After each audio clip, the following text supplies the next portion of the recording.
그 중에 어떤 자는 섬기는 데 쓰는 기구를 맡아서 그 수요대로 들여가고 수요대로 내오며 또 어떤 자는 성소에 기부한 모든 그릇과 고운 가루와 포도주와 기름과 유황과 향품을 맡았으며 또 제사장의 아들 중에 어떤 자는 향품으로 향기름을 만들었으며 고라 자손 살룸의 맏아들 마띠다라 하는 레위 사람은 전병을 굽는 일을 맡았으며 또 그의 형제 그핫 자손 중에 어떤 자는 진술하는 떡을 맡아 안식일마다 준비하였더라. 또 찬송하는 자가 있으니 곧 레위 우두머리라 그들은 골방에 거주하면서 주야로 자기 직분에 전념함으로 다른 일은 하지 아니하였더라. 그들은 다 레위 가문의 우두머리이며 그들의 족보의 우두머리로서 예루살렘에 거주하였더라. 기브온의 조상 여일은 기브온에 거주하였으니 그의 아내의 이름은 마아가라. 그의 맏아들은 압돈이요 다음은 술과 기스와 발과 넬과 나답과 그 돌과 하이와 슈가라와 미글롯이며 미글롯은 시므함을 낳았으니 그들은 그들의 친족들과 더불어 마주하고 예루살렘에 거주하였더라. 넬은 기스를 낳고 기스는 사울을 낳고 사울은 요나단과 말기수아와 아비나답과 에스바를 낳았으며 요나단의 아들은 무리바알이라 무리바알은 미가를 낳았고 미가의 아들들은 비돈과 멜렉과 다리아와 아하스이며 아하스는 야라를 낳고 야라는 알라멕과 아스마익과 시므리를 낳고 시므리는 모사를 낳고 모사는 비누아를 낳았으며 비누아의 아들은 르바야요 그의 아들은 엘로아사요 그의 아들은 아셀이며 아셀이 여섯 아들이 있으니 그들의 이름은 아스리감과 보그루와 이스마일과 스와랴와 오바댜와 하나니라. 아셀의 아들들이 이러하였더라. 아멘.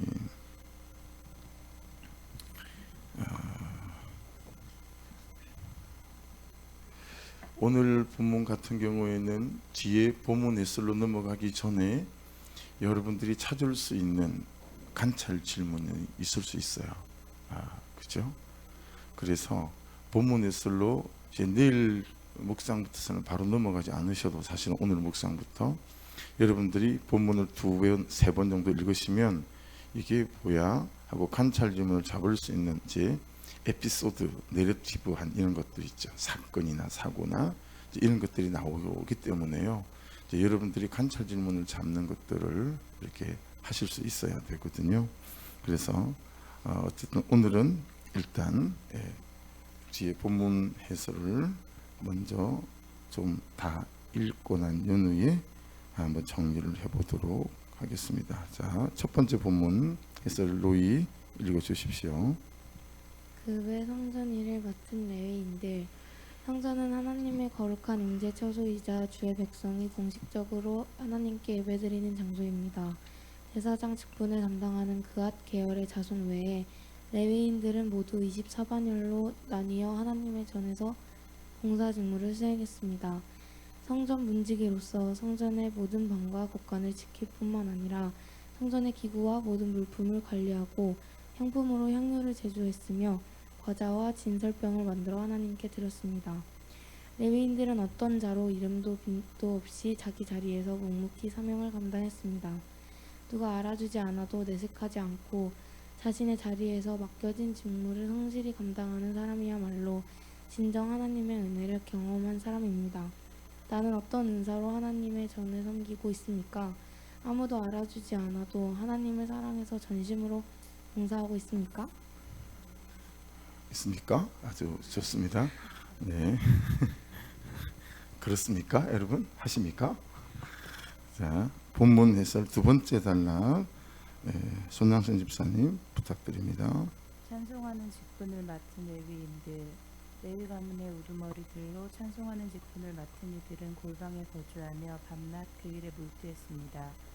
그들이 사람들의 눈에 잘 띄지 않는 곳에서 믿음과 기도로 충성스럽게 헌신할 수 있는 것은 숱한 전쟁 가운데서 하나님이 반석과 요새가 되어주셨기 때문입니다. 그러나 악기를 가지고 하나님을 찬송하는 합창을 한다는 것은 쉬운 일이 아닙니다. 자기 주제를 알고 남을 배려하면서 하나님의 영이 충만한 노래를 해야 하는데 날마다 말씀을 묵상하지 않으면 그렇게 하기 어렵고 매사에 치우치게 됩니다. 그래서 우리에게는 골방에서의 훈련이 끊임없이 필요합니다. 또 십자가를 온몸으로 증거하는 삶을 살지 않고는 은혜로운 찬양을 할 수 없습니다. 날마다 말씀을 묵상하며 자기 주제를 깨달아 다른 사람들을 배려하는 성령 충만한 노래를 부르고 있습니까? 가정과 직장, 공동체에서 나는 어떤 소리를 내는 위치에 있습니까? 네, 감사합니다. 안순 집사님 세 번째 본문의 상을. 사울의 족보 8장에 이어 사울의 족보가 또 언급되는 이유는 사울 왕가가 다윗 왕국 수립의 촉진제 역할을 하기도 했지만 하나님 왕국의 존립을 위협한 세력이기 때문입니다. 다윗은 하나님 나라가 인생의 목적이지만 사울은 다윗 죽이기가 목적이었습니다. 하나님 나라를 목적에 두어야 삶의 균형을 잡을 수 있습니다. 내가 하고 싶은 것을 다 하다 보면 결국 무너지게 됩니다. 다윗이 고난을 잘 통과할 수 있었던 것은 요나단 공의에 입각한 구속사적인 사랑이 있었기 때문입니다. 그래서 다윗은 사울의 미움을 감내할 수 있었습니다. 그렇게 다윗과 요나단의 우정은 언약적 사랑으로 이어졌지만 사울의 시기와 미움은 두려움과 살인으로 이어질 수밖에 없었습니다. 하나님의 마음에 맞는 자를 시기하고 미워하면서 하나님 나라의 존립을 방해하고 있지는 않습니까? 후퇴하기 시작한 후로 다윗과 요나단 같은 믿음의 친구가 생겼습니까? 네, 감사합니다. 이름만 남았을 때보다는 훨씬 좀 더 쉬운 부분이 좀 있죠. 자, 앞으로 다시 넘어가 보시고 나눠드린 페이퍼를 이제 손에 좀 잡아 보십시오. 자, 관찰 질문하기 본문을 읽으면 말씀을 읽는 순간 첫눈에 딱 들어오는 관찰 질문이 몇 가지가 생길 수 있으시죠? 자, 첫째는 어떤 거죠? 어떤 자는 누구일까라는 거예요. 어떤 자. 28절에도 어떤 자는, 29절에도 어떤 자는, 그렇죠? 그리고 32절에도 어떤 자는 이렇게 되어 있잖아요. 이게 어떤 자는 누구일까? 왜 누군지 밝히지 않고 굳이 어떤 자라고 하실까? 이거 관찰 질문으로 세 번만 읽으면 딱 눈에 들어오는 관찰 질문으로 잡히는 거예요. 또 31절을 보세요. 다른 사람은 다 어떤 자인데 왜 31절에 고라자손 살룸의 맏아들 맏디디아라 하는 레위 사람은 전병을 굽는 일을 맡았잖아요. 근데 왜 이 사람은 굳이 고라자손 맏디디아냐라고 밝힐까? 이것도 관찰 질문으로 잡힐 수 있죠. 예. 또 33절로 넘어가 보시면 찬송하는 자가 있으니 곧 레위 우두머리라 그들은 골방에 거주하면서 죄로 자기 직분에 점령함으로 다른 일은 하지 아니하였더라. 왜 찬송하는 자는 굳이 골방에 거주했을까? 이런 것들도 여러분 관찰 질문으로서 바로 묵상 질문으로 이어질 수 있는 질문들이 될 수 있죠. 똑같은 방금 그 구절에서 33절 주야로 자기 직분에 점령하고 다른 일은 하지 아니했다라는 이게 무슨 의미지? 이런 것도 관찰 질문으로 잡힐 수 있죠. 이건 그냥 본문에서 보이는 표면적인 쑥 드러나는 관찰 질문으로 잡고 여러분이 묵상하실 수 있는 부분들이세요. 근데 이런 관찰 질문은 안 해도 되지만 조금 어렵게 관찰 질문을 한다면 저 같은 경우에 이제 말씀을 나눠야 되니까 맡았다는 건 어떤 뜻이지? 맡았다는 말이 본문에 3번 나와요. 맡았다는 건 어떤 뜻일까? 어떤 게 하나님의 일을 맡았다라는 것일까? 여기까지 관찰 질문으로 가보시면 대단히 도움이 될 수 있죠. 또 32절에 저는 안식일마다 준비하였더라. 이게 또 눈에 탁 들어왔어요. 안식일마다 준비했다. 이건 무슨 의미를 갖고 있을까? 그렇게도 저는 관찰 질문을 잡아본 거예요.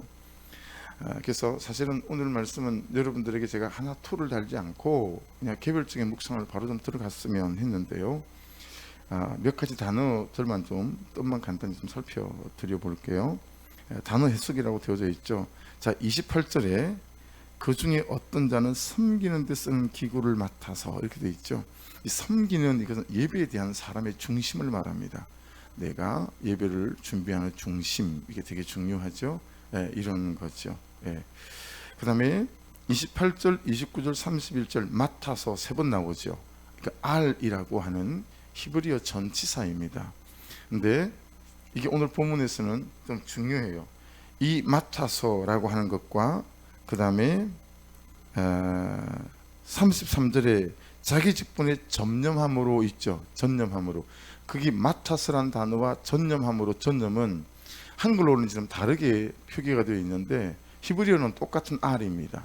이게 전념했다는 뜻, 맡았다는 뜻 같은 말인데 이게 어떤 의미냐면 그게 기록되어 있는 것처럼 사명을 또는 사역을 어떻게 감당했는가라는 거예요. 자, 문자적으로 먼저 봐야 되겠죠. 오늘은 공동체, 교회에 대해서, 예배에 대해서, 교회 안에서 여러분이 맡은 직분에 대해서 먼저 말씀하고 있는 내용들이 있잖아요. 그죠? 그래서 그걸 먼저 보시고 이걸 삶으로 그냥 가져와서 연결시키면 되니까 항상 문자적으로 말씀하고 있는 걸 먼저 좀 볼 필요가 있겠죠. 그러니까 여러분들이 교회 안에서 맡은 사명, 또 사역은 어떻게 감당하나, 그 다음에 이걸 삶으로 가서 확장시키면, 적용하면 나는 내 삶에서 어제와 비슷하죠. 내가 부모로서 또는 자녀로서, 남편으로서, 직장인으로서 나는 내 사명과 사역을 어떻게 감당하고 있지, 이렇게 확장시켜서 말할 수도 있는데, 마타스의 기본 뜻이 뭐죠? 뭐 때문에 사는 자, 비록 일지라도. 자, 예를 두 사람을 들어놨죠. 다윗 보세요. 양치기 때문에 사는 자처럼 다윗이 양치기 목숨을 거는 거예요. 또는 도망자 때문에 사는 자처럼. 여러분, 도망 다니는 게 뭐라고? 이 도망 다니는 일에 전념을 다하는 거예요. 온 신념을 다하고 정말 열심히 도망 다니는 거죠. 이것밖에 없는 것처럼. 일지라도 너는 비록 양치기일지라도 전혀 다윗이 꿀리지 않았어요. 그죠? 비록 양치기라도 하나님 맡기신 자리다 생각하고 왕의 일로 여기고 살았어요. 그러니까 여러분들이 하는 직장 일을, 이건 왕의 일이다. 주부로서의 밥 준비할 때 왕의 일이다. 뭐 이런 것들이 필요하겠죠. 내가 언제까지 이러고 있어야 되나, 이렇게 생각하는 것과, 야, 이게 지금 왕의 일이야, 이 시간이 왕의 시간이야, 이게 전혀 개념이 다르지 않아요? 예, 그런 거죠. 또 비록 도망자일지라도, 내가 비록 지금 도망을 당했지만 하나님은 살아계시고 하나님은 나를 여전히 사랑하시고, 뭐 이런 의미가 있죠. 요셉을 넣어볼게요. 노예 때문에 사는 자처럼. 여러분, 그 노예가 뭐라고? 요셉이 사는 걸 쳐다보면 무슨 노예의 목숨 건 사람 같단 말이에요. 노예 목숨 건 사람. 그래서 여러분, 이런 말이 있습니다. 이건 사람이 만들어낸 말이 아니고 성경 원어를 보게 되면 이런 말들이 많이 해석이 돼 있어요. 어떤 말이냐면, 사람에게나 사람이 자기 일에 전심을 다하는 사람은 하나님께도 전심을 다하는 사람일 수 있다는 것을 알 수 있다. 이런 해석이 원어 성경에는 여러 군데 되어져 있어요. 이게 무슨 얘기냐면, 일을 대하는 태도와 사람을 대하는 태도, 자기 삶을 대하는 태도를 보면 그런 사람들은 하나님을 대하는 태도도 비슷하더라라고 하는 거죠. 네. 넘어가죠. 별로 안 좋아하시는 것 같아요, 그 해석을. 자, 33절에 그래서 주야로 자기 직분에 전념하고의 전념하고 맡아서는 동일한 뜻이다. 이해되셨죠? 전념하는 게 어떤 뜻이냐면 양치기 때문에 사는 자처럼. 자, 여러분 집사님이고 저는 목사예요, 그죠? 제가 죽을 것처럼 사는 거죠. 이 목사 일에 대해서. 별로 저는 안 그러고 있습니다만은 죄송하지만, 그렇게 이제 제가 하려고 애를 쓰겠죠. 여러분들도 참 아무것도 아닌 것처럼 보이지만 아들을 새 키우는데 얼마나 힘드세요, 그죠? 내시구나, 죄송합니다. 원래 큰아들이 더 힘들잖아요. 큰아들이 제일 힘들어요. 말도 안 듣고 큰아들은. 경상도에서는 그걸 지 쪼대로 한다 이렇게 표현해요. 지 쪼대로 하고. 그러니까 큰아들이 제일 힘드시겠지만, 그걸 근데 이 아들을 키우는 걸 저 집사님은 무슨 사명처럼, 저분은 전류고 태어났나 봐, 그처럼 너무 정성을 다하는 거죠. 그럼 정성을 다하면 어떻게 되죠? 내가 정성을 다하면 중용 23장 내 안에서 그게 배어요. 스며든단 말이에요. 정성을 다하는 마음과 중심이. 그리고 그게 배이니까 그 다음에는 이게 어떻게 되죠? 이게 흘러나와요. 흘러나와서 그냥 그것 자체로 다른 사람은, 저는 제 주변에서 그걸 배운 것 중에 하나는 우리 어머님이 그러세요. 우리 장모님이 자녀들을 사랑하는 마음이, 그분은 저러려고 사시나 보다 싶을 정도로, 그래서 저는 우리 어머님을 되게 존경해요. 그렇게 사셨어요. 그래서 어머님을 통해서 배운 게 있죠. 그분에게 이게 드러나요. 이게 그분에게는 물이 들었어요. 뭐 그런 것들일 수 있죠. 참 아무것도 아닌데 그게 영향력을 굉장히 끼치는 거죠. 그게 영향을 굉장히 끼쳐요. 그래서 또 보시면 그 수요대로 들어가고 3번 이건 어디 있죠? 28절에 있어요. 그 수요대로 들여가고 수요대로 나오면 생각해 보세요, 여러분. 수요대로 12개면 12개가 딱 들어가고 12개가 딱 나와요. 자, 150개면 150개가 딱 들여가고 150개가 딱 나와요. 무슨 의미죠? 이건 예배에 대한 준비의 어떤 태도예요, 태도. 그냥 일정하게 틀림이 없이, 여러분 일정하게 틀림이 없이 대충 하지 않는다 이 말이에요. 예, 대충 하지 않는다 이 말이죠.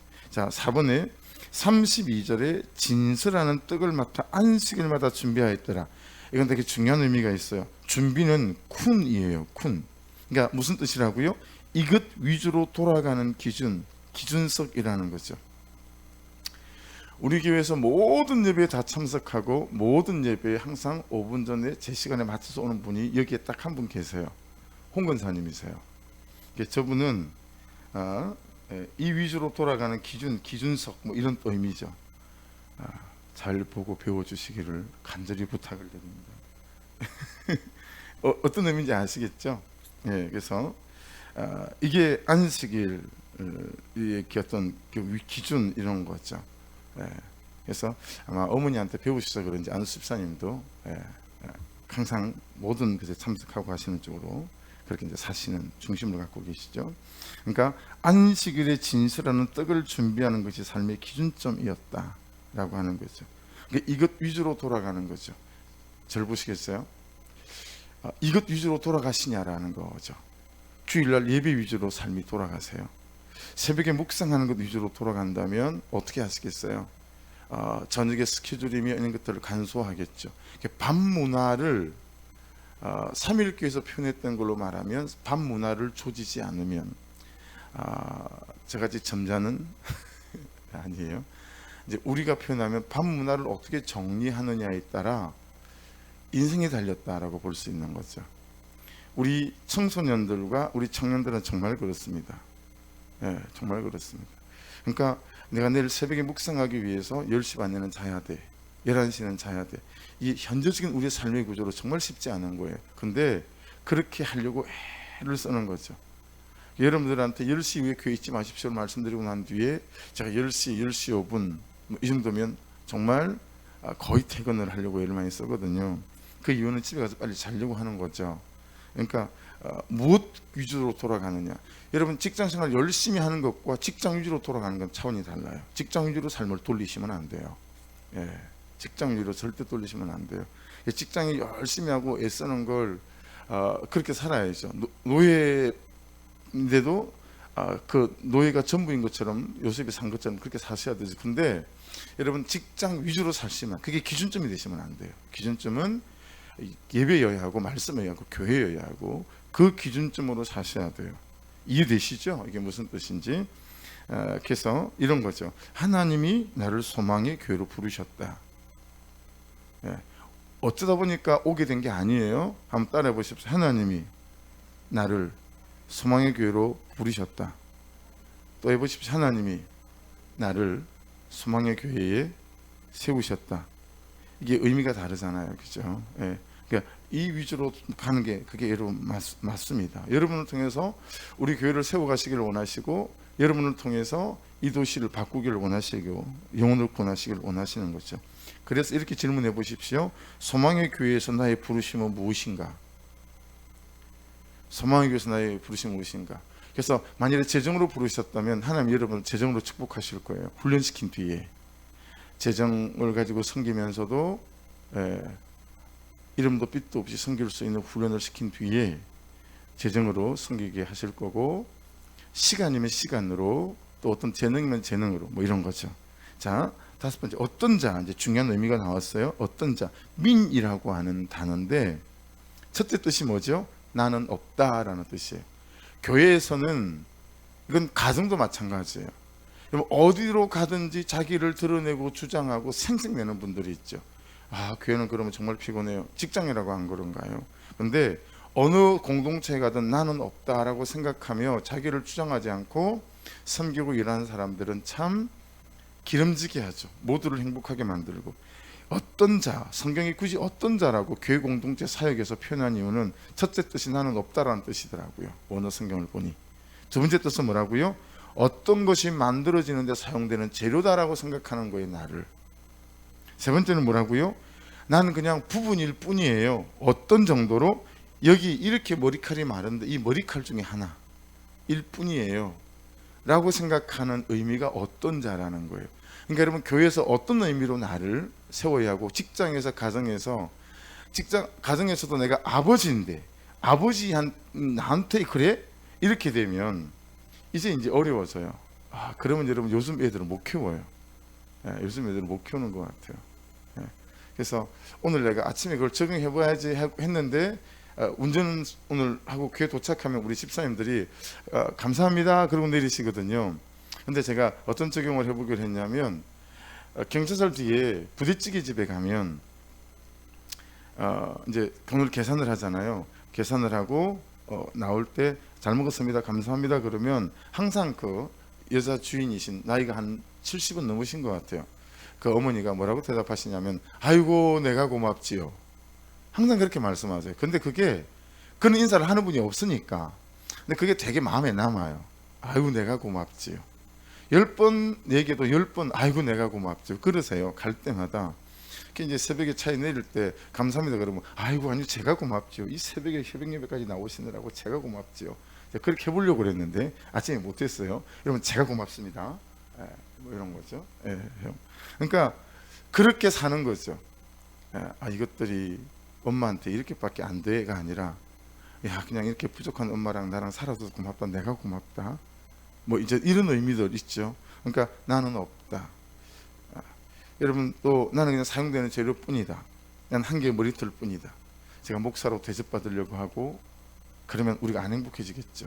여러분이 있는 가정 안에서 여러분들이 이렇게 사신다면 나도 행복해지고 아마 모두를 행복해지게 만들고, 우리가 사람인지라 여러분 조금 처음에는 안 그런지 몰라도 그 진심은 드러나서 여러분 서로가 행복해지는 그런 삶이 될 줄로 믿습니다. 그래서 어떤 자로 우리 한번 살아보십시다. 할렐루야. 싫으세요? 어떤 자, 골방 리시카라고 적어놨죠. 그러니까 이거 어떤 의미냐면, 나를 구별과 분별이란 뜻이에요. 구별과 분별. 이 골방은 나를 구별시키기 위해 골방에 들어가는 거고요. 또 분별하기 위해 골방에 들어가는 거예요. 여러분, 이걸 해야 되나 말아야 되나 잘 모르시겠죠? 골방에 들어가시면 돼요. 기도의 골방에. 기도의 골방에 들어가면 영적인 분별력이 생겨요. 그래서 해야 될지 말아야 될지를 압니다. 그렇게 어려운 게 아니에요. 또 골방에 들어가시면 내가 구별돼요. 그래서 가야 될지, 내가 가야 되는 장소인지 안 가야 되는 장소인지, 내가 해야 될 일인지 말아야 될 일인지, 이게 구별과 분별하기 위해서 골방에 들어간다라는 의미를 갖고 있어요. 자, 묵상 질문 보세요. 이제 관찰 질문은 지나왔어요. 묵상 질문. 그들은 어떤 자로 살 수 있었을까? 나는 왜 어떤 자로 살기 싫을까? 또 보세요. 나는 지금 내 인생에서 어떤 노래를 부르고 있는가? 여기 33절은 제가 또 몇 주 만에 만나는 인생의 말씀이었어요. 사실은 찬송하는 자가 저도 되고 여러분도 되잖아요. 그래서 제가 만약에 목사로 찬송하는 자로 부르심을 입었다면 골방에 거주해야 된다는 거예요. 제가 골방에. 그러고 보니까 제가 기도의 골방이 많이 약해졌다. 기도의 골방이 많이 약해졌다. 근데 주야로 자기 직분에 전념해야 된다는 거예요. 제가 목사로서 주야로 자기 직분에 내가 지금 전념하고 있나? 안 그런 것 같다. 제 적용은 그랬어요. 주야로 내가 자기 직분에 어떻게 전념할 수 있을까? 왜 그렇지? 그러면서 제가 첫 번째 나온 건, 내가 건강에 굉장히 두려움이 많다. 건강에 두려움이 많아졌어요. 제가 절대 그런 사람이 아니었는데 몇 번 실려가고 막 이러고 난 뒤로 또 공포감이 있어요. 그래서 제가 어떻게 이제 적용했냐면, 건강을 이기려면 제가 운동을 해야 되겠구나. 그래서 이제 오늘부터 내가 운동을 하기로 이제 그렇게 다시 결정을 했죠. 그렇게 제가 발전한 거예요. 그렇게 관찰 질문하고 묵상 질문하고, 나에게 그런 두려움이 있구나. 그럼 내가 뭘 해야 되지? 운동 시작해서 건강을 내가 좀 관리해야 되겠다. 뭐 이런 거죠. 그래서 이 말씀이 다시 여러 가지를 돌아보게 만들었어요. 다른 일은 하지 않았다 그러잖아요. 너무너무 우리 개척해서 5, 6년 힘들었기 때문에요. 그래서 내가 근데도 감사한 건 난 한 번도 내가 돈을 벌어야 되겠다, 알바를 해야 되겠다 이런 생각을 하지 못했어요. 내 주변에 개척한 모든 목사님들도 알바를 했었죠. 그리고 사모님들은 100%였고요. 근데 집사람도 그럴 생각이 거의 없었고, 또 그런 생각이라도 있으면 내가 말렸을 것이고 뭐 그런 거죠. 그러니까 그냥 목사하다 죽으면 그게 순교라고 생각했어요. 그렇게 그냥 마음을 가지게 해주셨던 게 참 감사한데, 다시 한번 이 말씀으로 제 삶에 대해서 돌아보게 되는 기회가 됐던 것 같아요. 그래서 적용 질문, 나는 어떻게 어떤 데의 삶을 살 수 있을까? 자, 가장 중요한 적용 질문이라고 여러분 돼 있죠. 가장 중요한 적용 질문 뭐라고요? 나는 나의 예배를 위해서 나에게 무슨 일을 하는가? 자, 그래서 예물. 주일날 제가 더 이상 제가 이제 목사로서 그는 직무유기 하지 않겠습니다. 그리고 축도하기 전에 여러분의 하루가 1,000원도 안 됩니까? 이게 추수감사주일에 1,000원씩 계산해도 36만 5천 원인데 그건 드려야 되지 않겠습니까? 근데 그러고 났더니 제가 헌금을 이렇게 기도할 때 보니까, 야, 놀랍게도 36,500원 하신 분은 있어요. 할렐루야. 100원씩 친 거죠. 근데 그 의미가 있잖아요. 의미가. 그래서 난 주일마다 어떤 중심으로 예물을 드리고 하나님께 가져가는가. 그 다음에 복장, 이런 복장도 있잖아요. 나 예배를 준비할 때 직장에 출근하는 것보다는 주일날 예배 드리는 복장이 좀 나아야 된다라고 생각합니다. 그냥 이해되시죠?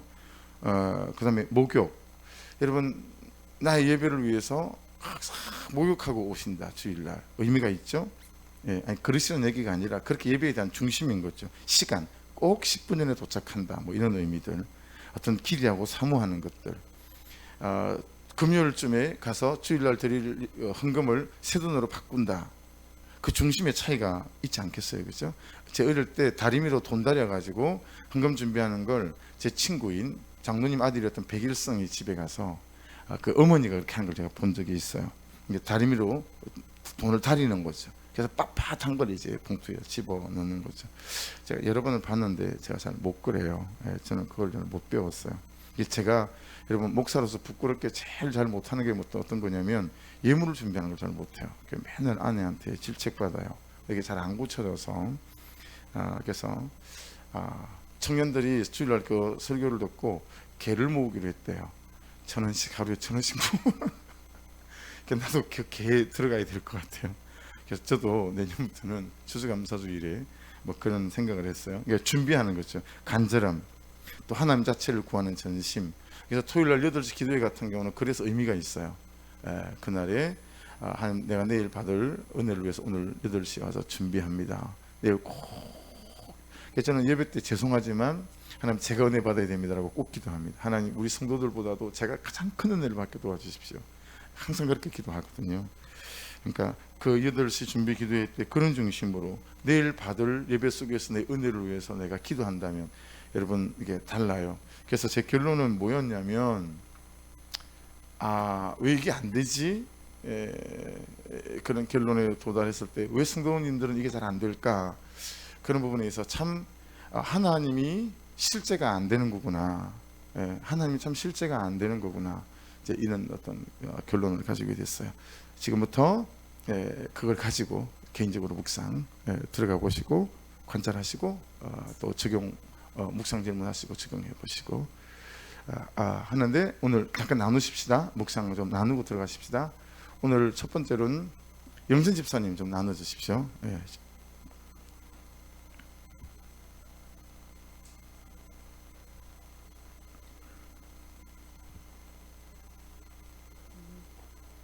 월요일 본문이고요. 예. 거룩한 삶을 살고자 오늘 내가 잘 안 들려요, 집사님. 거룩한 삶을 살고자 오늘 내가 끊어내고 고백해야 할 죄는 무엇입니까? 욕심입니다. 일을 잘해서 인정받고 칭찬받고 싶은 욕심, 사람들에게 사랑받고 싶은 욕심입니다. 내 욕심을 비우고 버려야 주님이 내 안에 사실 수 있습니다. 하나님으로 가득하여 나의 욕심을 버리고 하나님의 뜻을 온전히 따르는 의물이 되려면 어떻게 해야 합니까? 오늘부터 야간부와 함께 일을 하게 되었습니다. 사람이 너무 많고 동선이 꼬여 인젝션과 패킹 등 야간 업무를 하였는데 원활하지 않아 다시 주간으로 합치게 되었습니다. 힘들고 바빠 서로 예민하여 크고 작은 충돌들이 있을 것이 예상이 됩니다. 전심으로 하나님을 향하고 구하는 인물이 되어야 합니다. 하나님의 영으로 충만할 수 있기를 구하여 지혜와 총명과 지식으로 이 관계 싸움을 뛰어넘는 인물이 되기를 소망합니다. 이것이 나의 욕심과 정욕이 되지 않기를 구합니다. 적용은 사건과 상황 앞에서 하나님이 하십시오. 그 자리를 내어드리는 적용을 하겠습니다. 말하기 전에 행동하기 전에 하나님의 뜻을 먼저 구하겠습니다. 네, 감사합니다. 예. 정화근찰님, 네. 정화근찰님.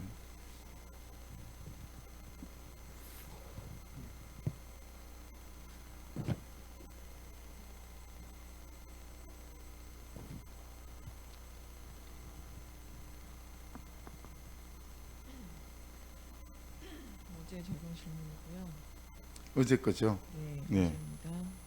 본문 해설 중에 남을 가르치려 하고 스스로 높아지려는 욕망은 있지 않습니까? 여기에 저는 가족이나 친구들, 세사람들 안에서 인정받고 싶어 가르치려 하고 스스로 높아지려는 욕망이 있었던 것 같습니다.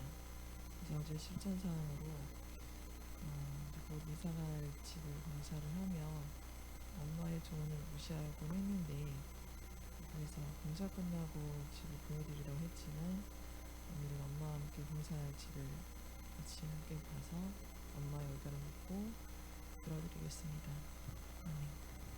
어제 그렇게 하셨어요? 네. 제가 좀 다시 제대로 읽어드릴게요. 남을 가르치려 하고 스스로 높아지려는 욕망이 있지는 않습니까? 이게 어제 적용 질문이셨습니다. 가족이나 친구들, 회사 안에서도 사람들에게 인정받고 싶어서 가르치려 하고 스스로 높아지는 욕망이 있던 것 같습니다가 아니죠. 있었습니다. 이렇게 되죠. 하루 중 실천 사항으로는 이사갈 집 공사하며 엄마의 조언을 무시하곤 했는데, 앞에 단어 하나를 넣으면 더 이해가 잘 되세요. 짠! 하고 공사 끝나면 보여드리려 했지만 오늘은 엄마와 함께 공사할 집을 가서 엄마의 의견을 묻고 들어드리겠습니다. 너리 그렇게 또 적용을 하셨답니다. 할렐루야. 손상대 집사님, 정선미 집사님 죄송합니다.